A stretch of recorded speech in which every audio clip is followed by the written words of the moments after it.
what is happening.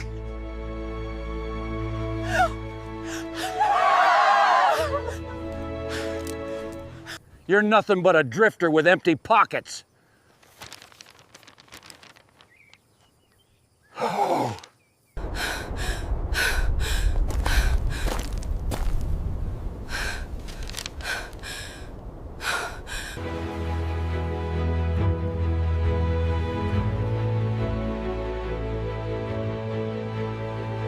The desert wind carried more than dust that October morning in 1882.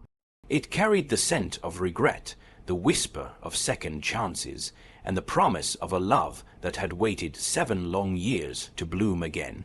Sarah Mackenzie stood at the edge of her father's ranch, watching the horizon where the endless Texas sky met the golden prairie grass. Her calloused hands gripped the porch railing as she searched for something or someone she had convinced herself would never return. The wedding dress hanging in her bedroom closet served as a daily reminder of the choice she had made 3 days ago, when she had fled from the altar and left poor Thomas Brennan standing before God and half the town of Cedar Creek. She couldn't marry him, not when her heart still belonged to a ghost. 7 years had passed since Jake Coulter rode out of her life, his dark eyes filled with a pain that matched her own. 7 years since her father had forbidden their love, calling Jake nothing more than a drifter with calloused hands and empty pockets. 7 years since she had watched from this very spot as the man she loved disappeared into the morning mist, taking her heart with him. Sarah, honey, you can't keep torturing yourself like this. Her younger sister Emma approached with gentle steps, her own wedding ring catching the morning light. Emma had found her happiness with the blacksmith's son, a kind man who loved her fiercely and purely.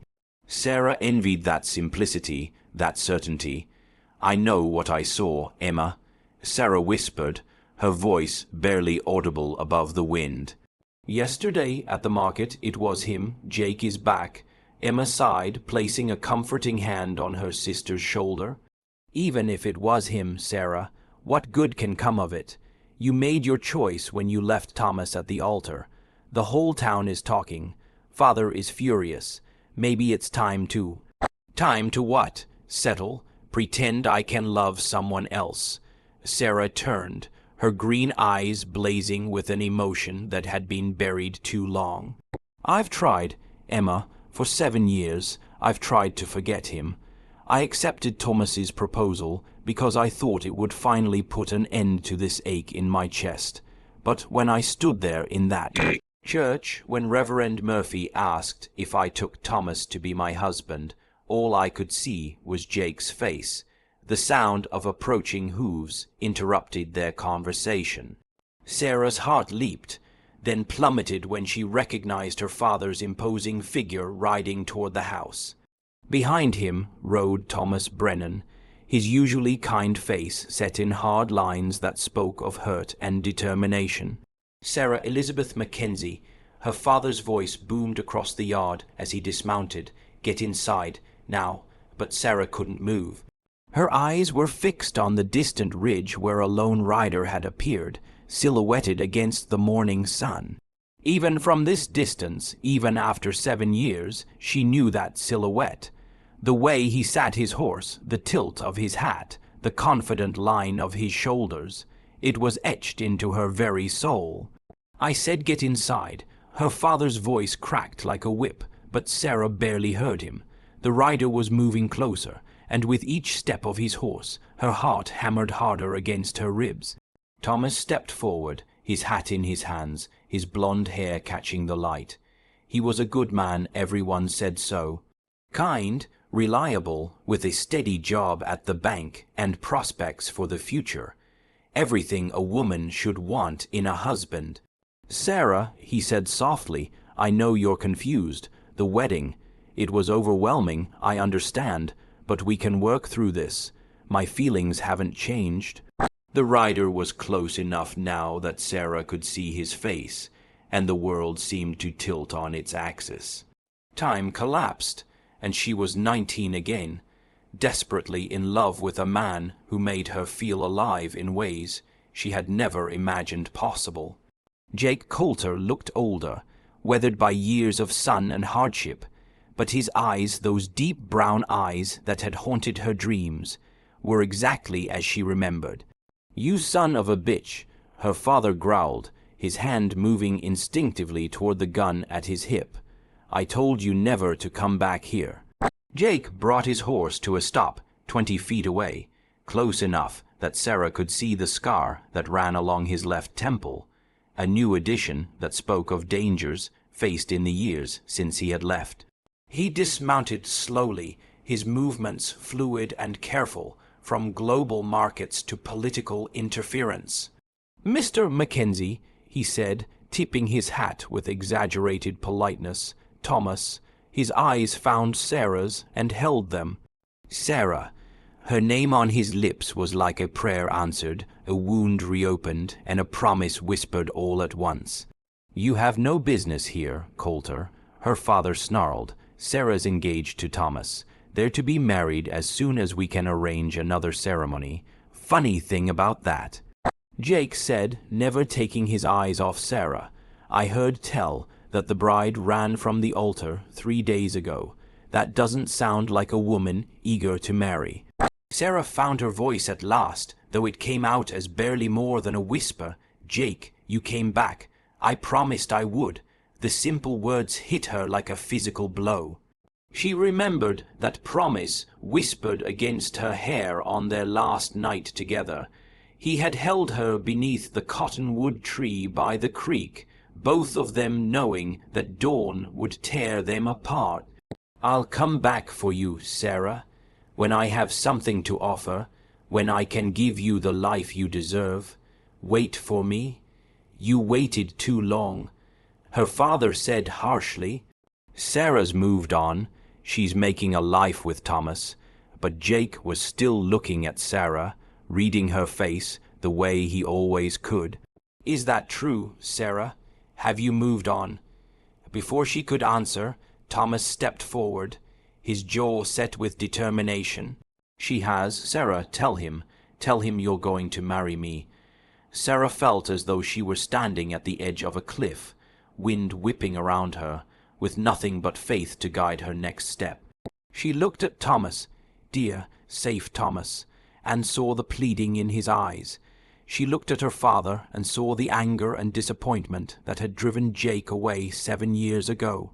She looked at Emma and saw worry and love warring in her sister's expression. Then she looked at Jake and saw everything she had been missing for 7 long years. "I can't," she whispered, then louder, "I can't marry you, Thomas. I'm sorry. I thought I could, but I can't." Thomas's face crumpled, and Sarah felt her heart break for him. He was a good man who deserved better than a woman whose heart belonged to someone else. "Sarah, don't be a fool," her father warned. "Look at him. He's been gone 7 years without a word. What makes you think he won't disappear again?" Jake stepped forward, his hands held loosely at his sides. "Because I'm not the same man who left 7 years ago, sir. I've got money now, land in Colorado. I've got something to offer your daughter. Money." Sarah's father laughed bitterly. "From what? Robbing banks, cattle rustling. What honest work pays well enough to make a drifter rich in 7 years? Jake reached into his vest pocket and withdrew a folded paper, which he handed to Sarah's father. "Silver mine in Colorado. Bought it with my last dollar. Worked it myself for 3 years before it paid off. Sold it 6 months ago. I'm not a rich man, but I'm not poor either." Sarah watched her father's face change as he read the paper, a bank draft that made his eyes widen despite himself. "This doesn't change anything," he said finally, though his voice had lost some of its conviction. "You still left my daughter. You still broke her heart. Every day." Jake said quietly, his eyes finding Sarah's again. "Every single day for 7 years I've regretted leaving, but you made it clear I had nothing to offer her then. I couldn't ask her to live in poverty, following a man with no prospects. I loved her too much for that. Love. Thomas's voice was bitter now.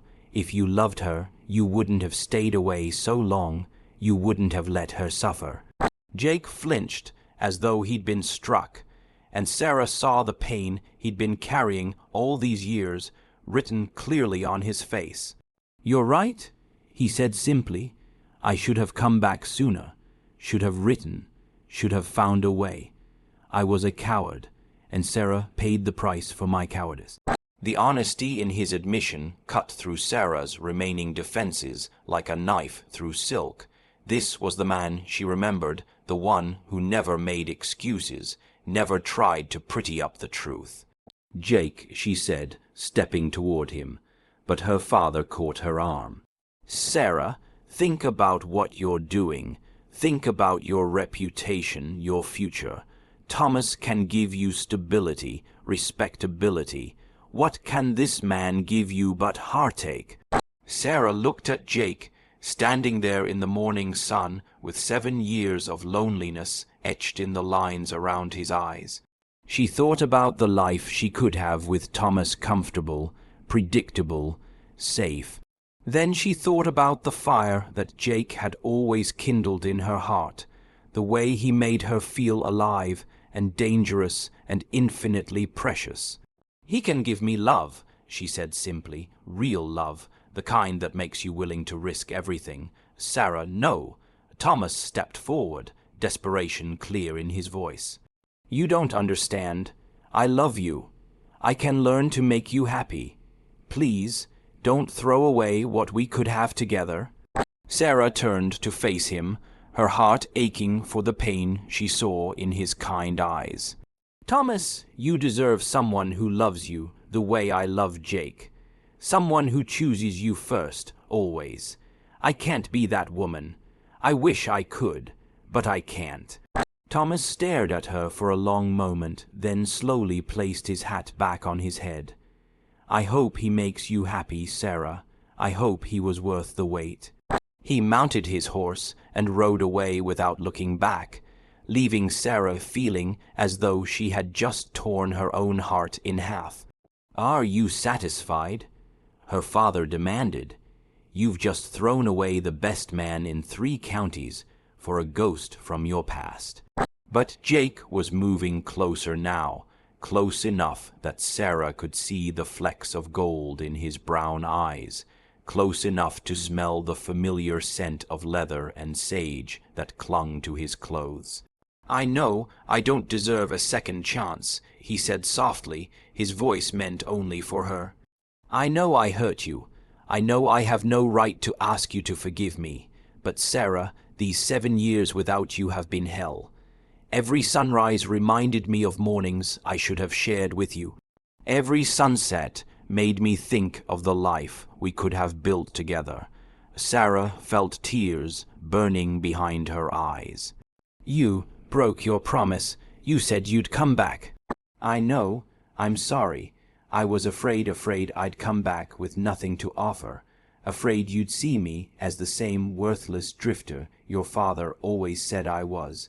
I wanted to be worthy of you." "I never needed you to be worthy of me," Sarah whispered, the tears spilling over now. "I just needed you to come back." Jake reached out slowly, giving her time to pull away, and gently cupped her face in his roughened hands. "I'm back now, if you'll have me, if you can forgive me for being such a fool." Sarah closed her eyes, leaning into his touch. For 7 years, she had dreamed of this moment, imagined it in 1,000 different ways.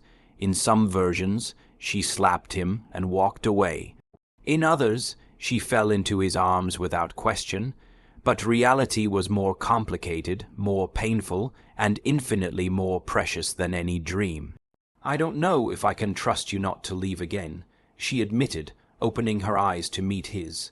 "Then don't trust me," Jake said, his thumbs brushing away her tears. "Let me prove it to you. Every day, for the rest of our lives, let me prove that I'll never leave you again." "This is madness." Her father protested, but Emma placed a restraining hand on his arm. "Let her choose, father," Emma said quietly. "She's not a child anymore." Sarah looked into Jake's eyes and saw her future reflected there.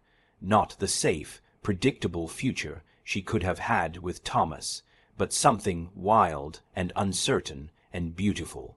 A life lived at the edge of the frontier, where love had to be strong enough to survive anything the world threw at them. "I choose you," she whispered, and Jake's face transformed with such pure joy that it took her breath away. He kissed her then, soft and gentle at first, then deeper as 7 years of longing poured out between them.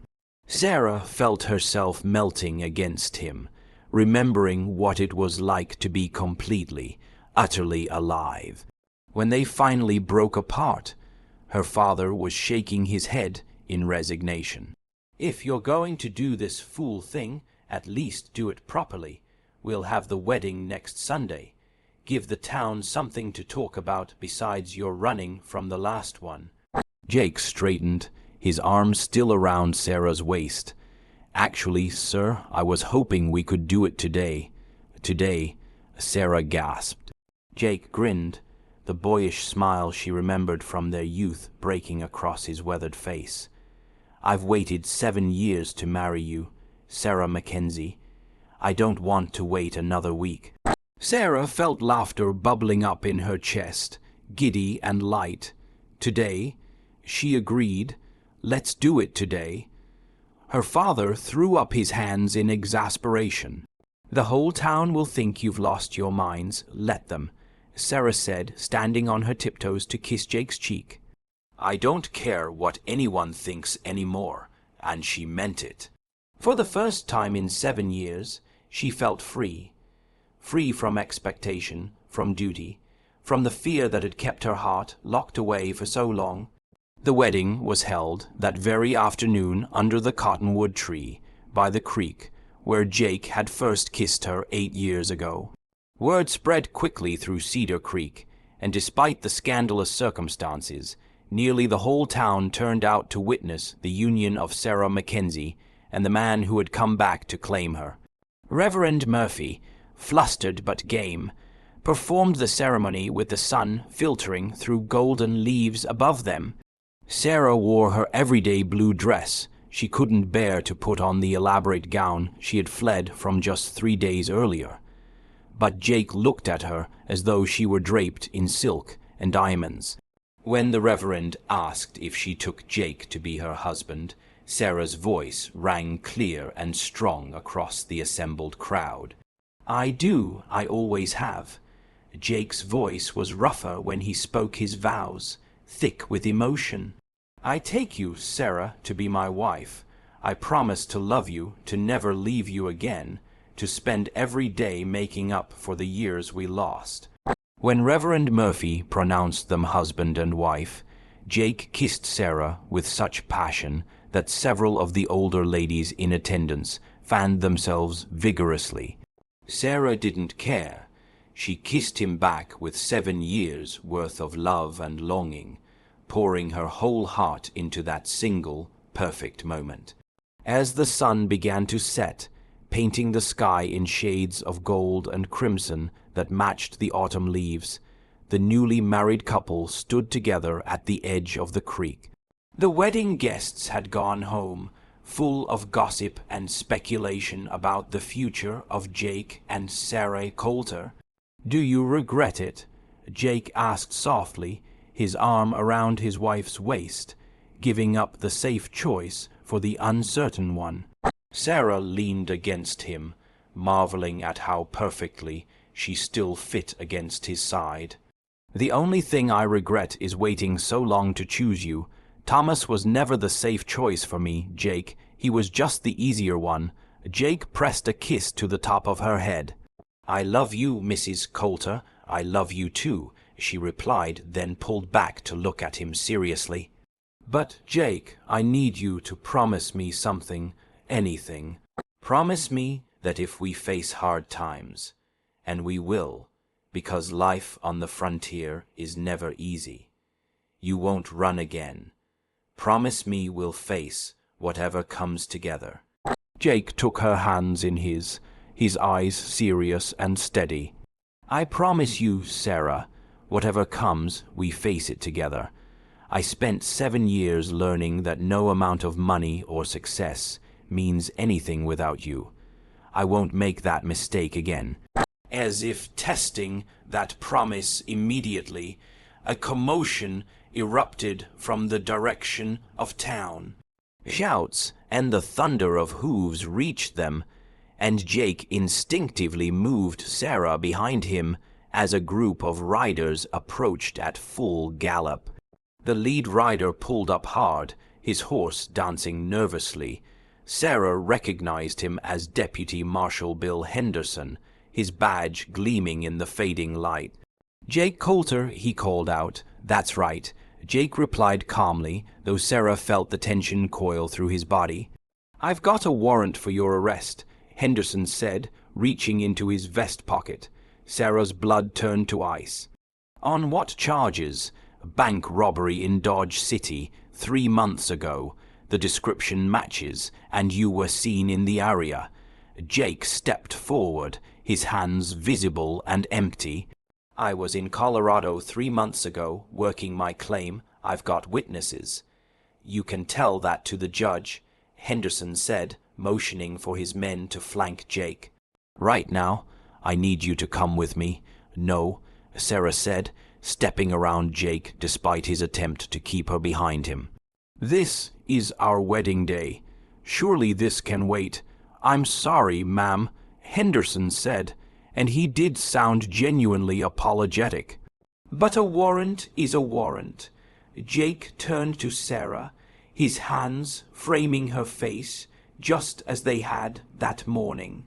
"It's going to be all right," he said softly. "I didn't do this, Sarah. I swear to you on our wedding day, on everything we mean to each other. I didn't rob that bank." "I know," Sarah said fiercely. "I know you didn't. I'll get word to my lawyer in Denver." Jake continued, speaking quickly as Henderson approached with handcuffs. "He'll straighten this out. But Sarah, if this goes bad, if something happens to me, nothing is going to happen to you." Sarah interrupted, her voice strong despite the fear clawing at her chest. "We just found each other again. I won't lose you now." Jake kissed her one more time, pouring all his love and desperation into that single, precious contact. "Wait for me," he whispered against her lips. "Always," she whispered back.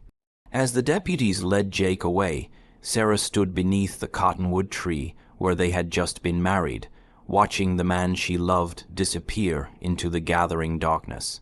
The irony wasn't lost on her on the day she had chosen love over safety, love over certainty. Fate had dealt her the cruelest blow of all. But as she watched the dust settle behind the departing riders, Sarah Mackenzie Coulter made herself a promise.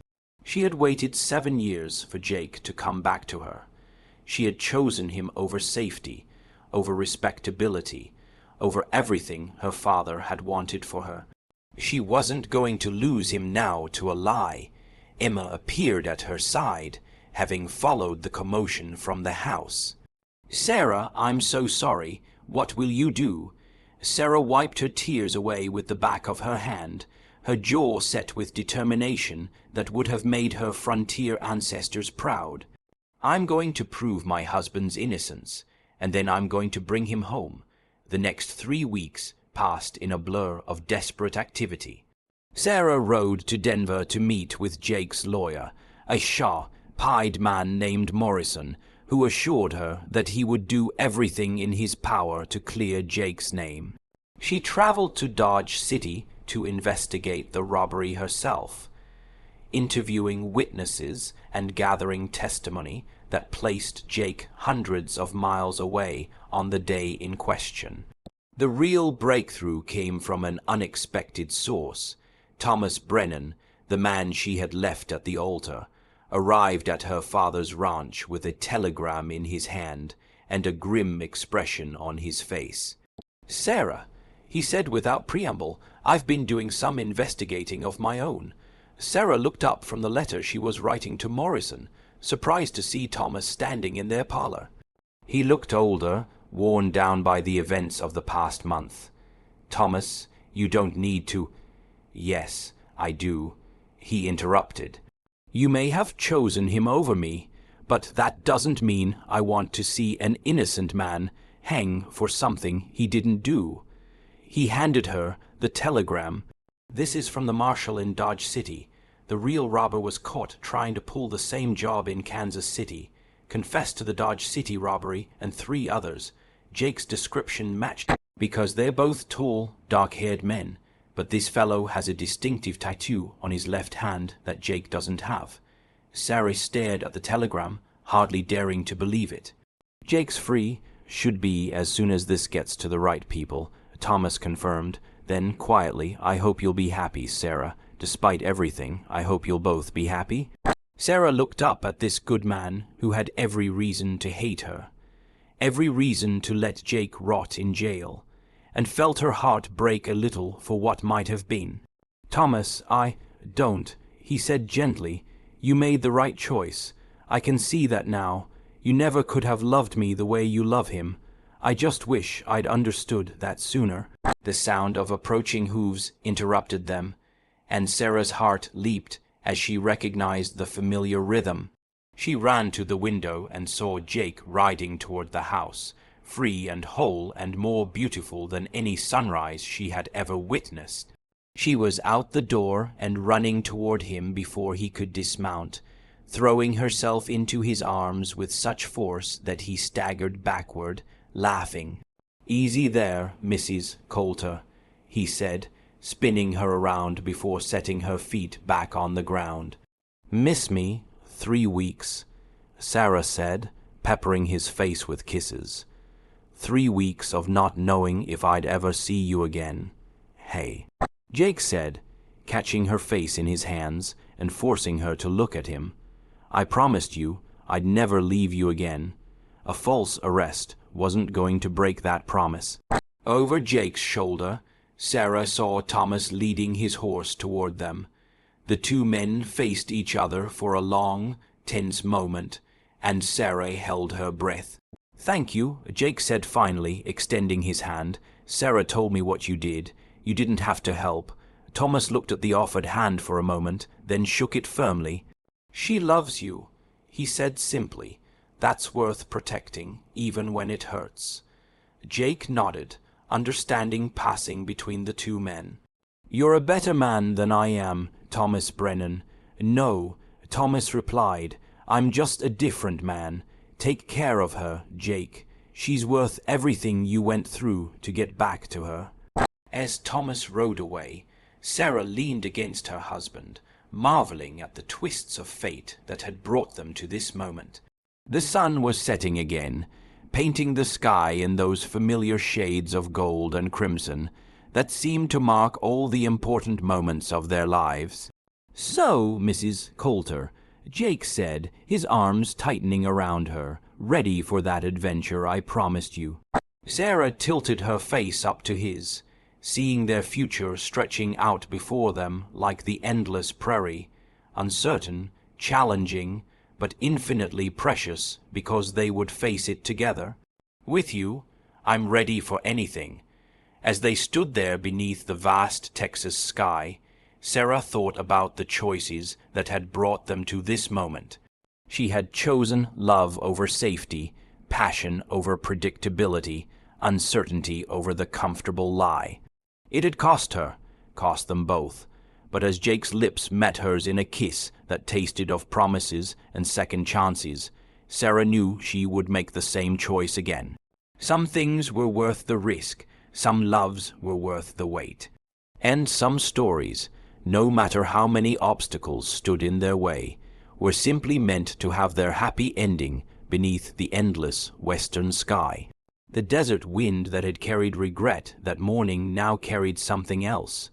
The whisper of dreams fulfilled, of love that had survived every test the harsh frontier could offer, and the promise Of all the tomorrows yet to come, in the distance a coyote called to its mate, and Sarah smiled against Jake's lips.